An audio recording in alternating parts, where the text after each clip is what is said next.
Hey guys, Chad here with the Reptile Rangers. Now we're at the Kernersville Reptile Zoo and Medical Center today, and I'm going to talk about baby cobras. I breed monocle cobras, absolutely love cobras. I've got many different species. Right now, as far as I know, I've got the only king cobra on exhibit in the state of North Carolina at our zoological facility.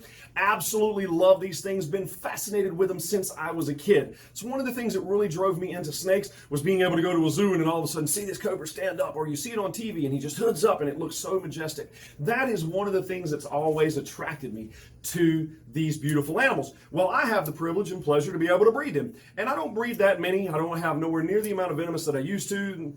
Venomous market's not really there like what it used to be. And so when I do this just for the fun because I love baby cobras. Now, in this particular episode, we're actually going to take you through and show you some babies by step during their hatching process, with us pipping the eggs, with me playing with a couple of the baby cobras, and in showing you kind of how we deal with these little guys. They're like little drunk noodles, absolutely funny little things. They come out with this testy little attitude, and especially these guys because their mom's name is Psycho Chick, so some of them already aptly come out just like their mother.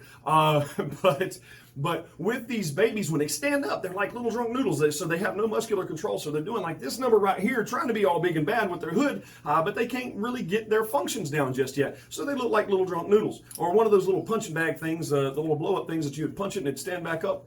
And that's exactly what they look like, which they're absolutely cute as a button little things. Now, again, understand this. Yes, people want to know, oh, are they venomous? Yeah, they come out fully loaded. I mean, they come out fully ready to be able to take care of themselves and hunt and feed and do what they're supposed to do. Mom doesn't stay there babying them and protecting them or anything else. When she lays the eggs, she's out. She's gone. So when the babies come out, they got to come out self-sufficient. Yeah, these guys are loaded. But remember the whole concept behind, like with copperheads.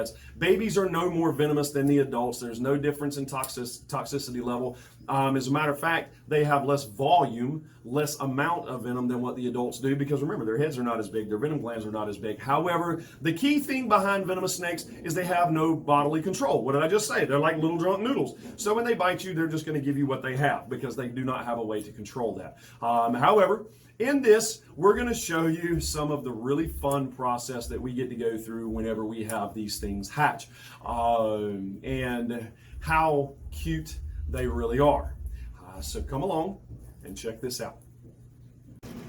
Now this is something absolutely awesome. This is baby cobras. I absolutely love my babies. They're so cute. These are normal monocle cobras.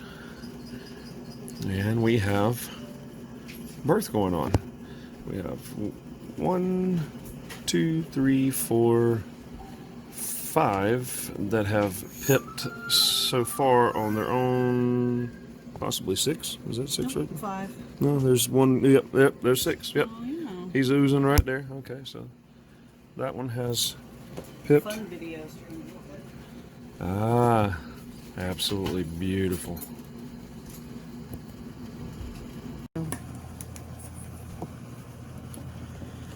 Okie dokie. Next on our operating table.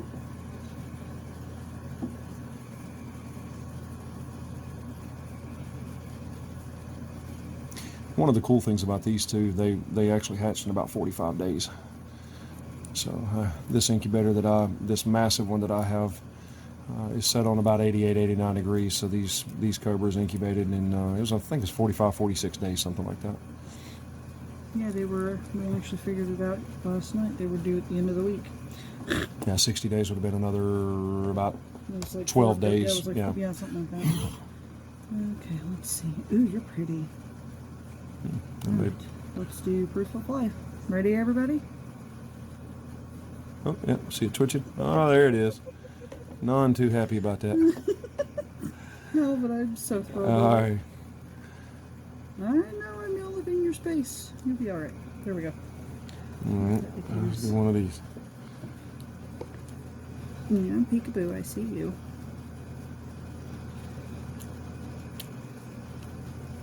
It'll be all right. Just go ahead and leave that one. There we go. Let's go ahead and do I'm just this. trying to cut a little bit bigger because he's been hiding his noggin. All right, next.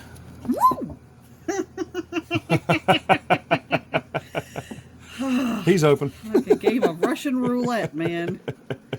Yeah, hey, what you want? He was knocking on his door, so he come to answer. All right, leave that one. Just leave that one alone. That's fine. Just leave that one alone. Go back in your go back in your egg, please. Thank you, sir. Or ma'am. That's funny. You're just cute. Okay, let's go farthest.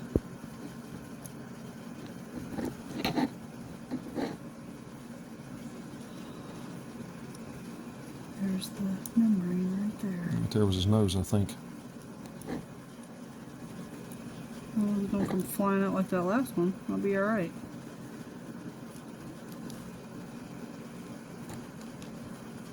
Separate that membrane.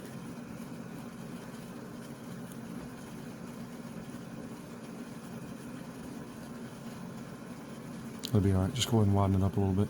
Yeah, that's all right right there. Let's see. To do the window. Go ahead and touch it. I will in a second.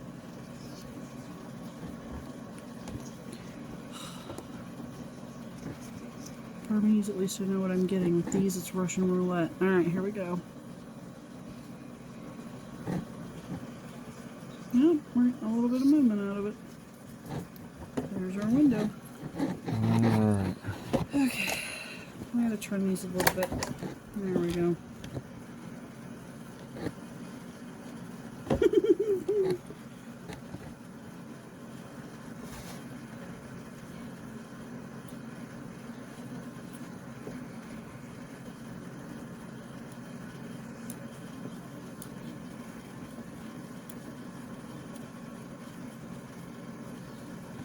See that big old red vein right there? That's what she's going to try and avoid That cutting. is the main artery.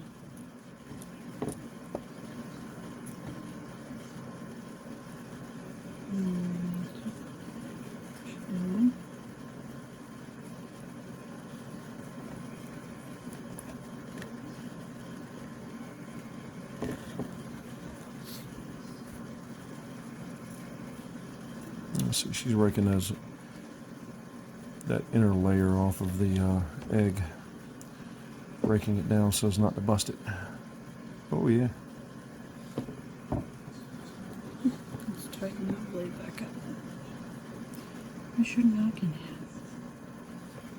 at? Alright. Last one. Last one.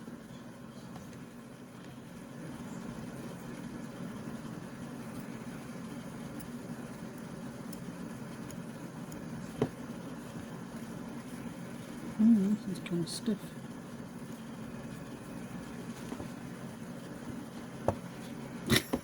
Just watching very intently. All right.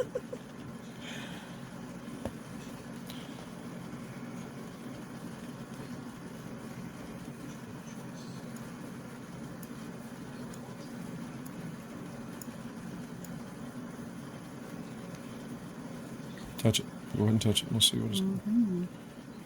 Trying to get past that big blood clot right there.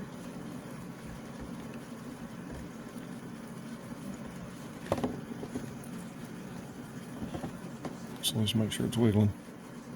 Yep. Yep, good deal.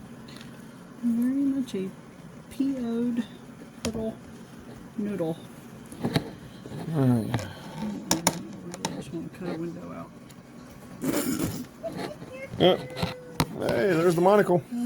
Beg to differ, do ya? That little guy's a jack-in-the-box. Just leave that one alone. He knows where his hole is. I know, I just want to see him. He's so stinking cute. Oh, he just turned his butt to me.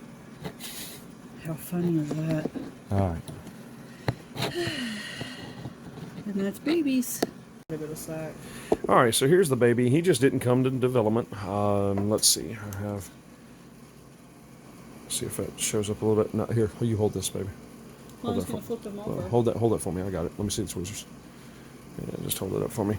You can see it was a little fella. He was a little male. There's his hemipenes. He wasn't deformed. He wasn't completely formed. You can see some of the intestinal tract there. That's really cool. You can see the little guys. Let's see. There's his monocle. There's a circle. Look at that beautiful little circle. There's some of his striping. You can even see some of his internal organs going down through there. And this little guy just never actually made it through the developmental stage. He's much smaller than the other one, so he probably died maybe a week or better ago. Let's see. He's gonna be fully loaded. Let's see if I can get the mouth open. Yeah, there's the presence of right there, just above the tweezer. Right there is the presence of the fang. That's where his fangs would be. That's a cute little thing. It's pretty. Right there you can see how his hood would flare out. You can see his skeletal system. They have a modified rib cage, so they can actually flare their ribs out there. Their rib cage, that's how they hood up. Yeah, it's unfortunate, but that happens in the breeding process. There's a underdeveloped baby monocle cobra. It's his intestines. Yep. Yeah, it's his intestinal tract.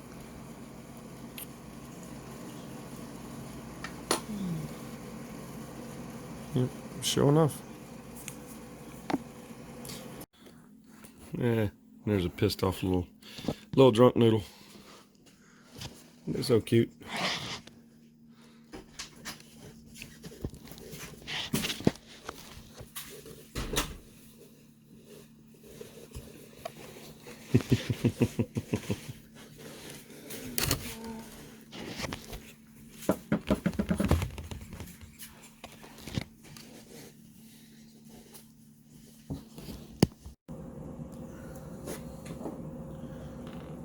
Alright, so we're going to transfer some baby cobras. These guys tend to be a little wild.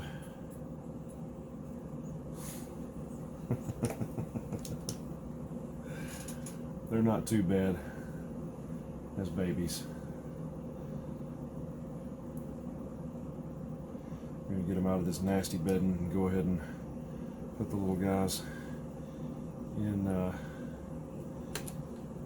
go ahead and put them in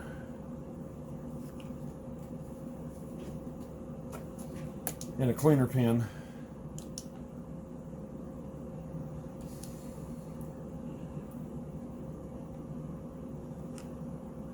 Absolutely cutie pie.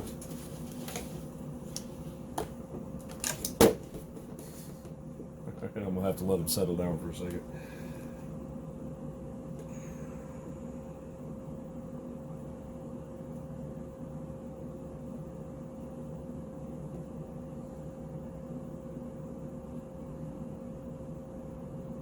Let him get relaxed for a minute.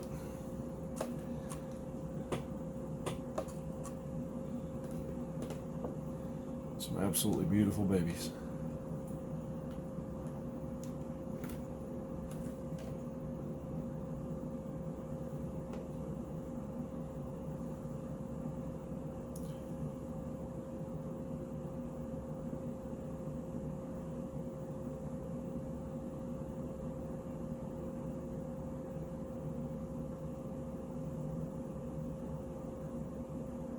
Beautiful little noodles.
Sassy little things.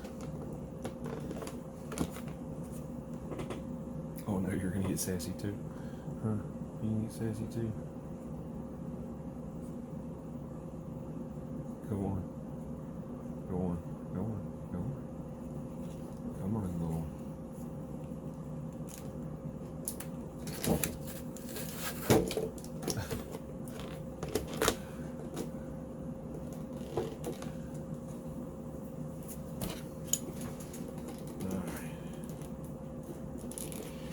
Now what we're going to do is, as these babies come out, I'm just going to put warm water in this container right here.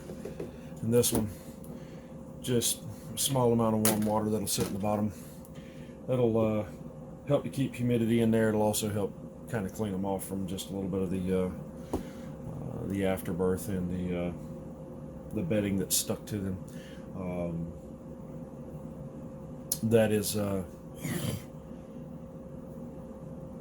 That's one of the things we do with all babies. Anytime babies hatch, we'll take them and put them in a container like this, and we'll leave them in here until they start shedding. We may break them down individually once they all come out, because it'll be about 10 days before they shed the first time anyways. But at least to take them and put them in just a little bit of warm water, keeps them hydrated. We'll stick them back in the incubator. They stay in there because it's about 88, 89 degrees in there, so it's perfect environment. Allows them to stay warm 24/7, and then they can stay hydrated and clean themselves off. And so that's these four. I see little baby.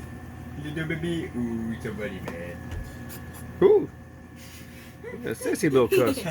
Little drunk noodle can't even stand up. Feel like a little bottlehead dog. Little baby. You so cute.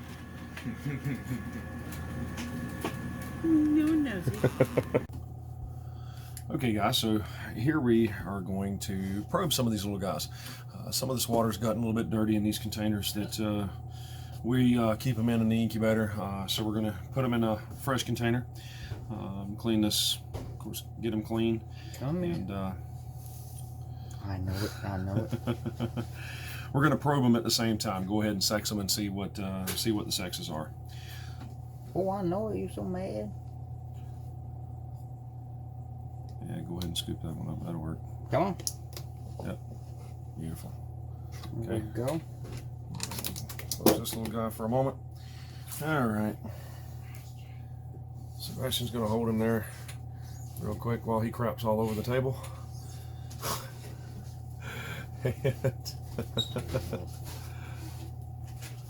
All right, and we're going to take. You go down a little bit lower. Go a little bit lower. There we go. All right, take and go. Oh, and this one is going deep. So it is a boy. So this one is a male. All right, go ahead and put that little fella in there. Oh, yeah, you mad now? Not a very happy male. All right, let's get this next little guy.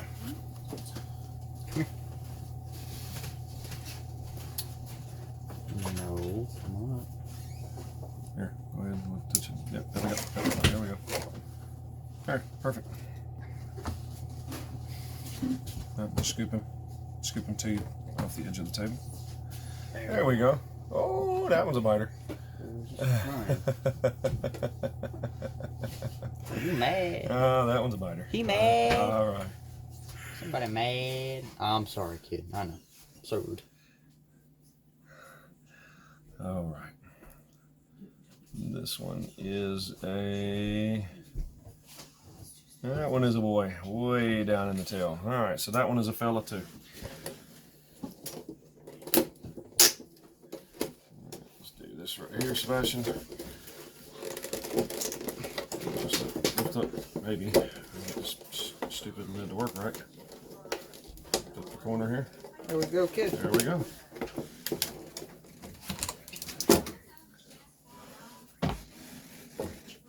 And that's how we probe them. So these two little guys right here are actually males. Okay, guys. Now, isn't that just cool as can be? These guys are absolute little cutie pies. Now, again, yes, they're they can be dangerous. They're not totally deadly. They're one of the lower toxic cobras that's out there. So I mean, death is not going to be any kind of a quick thing, if at all.